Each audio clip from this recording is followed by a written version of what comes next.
I grew up wanting to be an engineer, so I became an engineer. I went to Georgia Tech. I got a bachelor's and a master's, and then I got a Fulbright exchange and went to the Federal Institute of Technology in Zurich. Then I came back and finished my PhD at Brown. I went with the IBM Scientific Center in Houston. We had a joint venture with Methodist Hospital, and that was back in 1968. And in 68, the heart-lung machine had just been invented. And so we, as mathematicians and physicists, we had to go over to Methodist Hospital to watch DeBakey and Cooley do the open heart. And there was a race on to do the first mechanical heart. It was between Norman Shumway at Stanford, Christian Barnard in South Africa, Denton Cooley in Houston, and Michael DeBakey. We were like the whiz kid scientists that were going to try to make sense out of that. And Houston ran into a problem.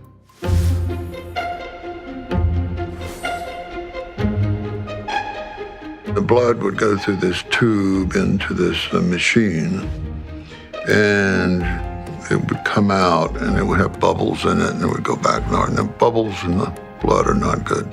So what we decided was to put baffles in the box so that the blood would go over this baffle and rise to the next one and go over, and by the time it got to the end, the passivity of the level was such that it solved the first big problem of the heart-lung machine.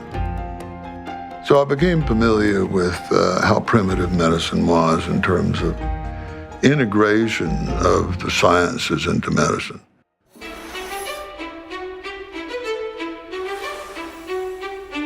I went into a lot of fields where there were no mathematicians. There were no physicists. There was no science.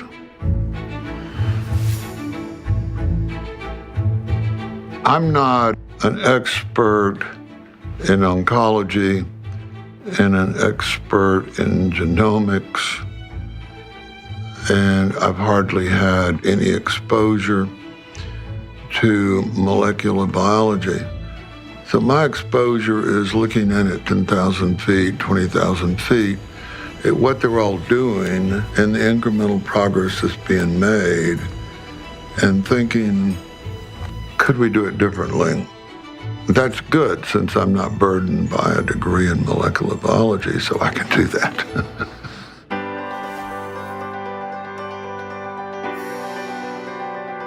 We're able to collaborate across companies in a more effective way that allows not one single company having to be successful, but a team approach where the combination of different therapeutics may ultimately be more effective and more successful than a single therapeutic. If you're going to have an effect on mankind, and that is have regenerative medicine and stem cells available to the masses, then you have to treat the problem totally different.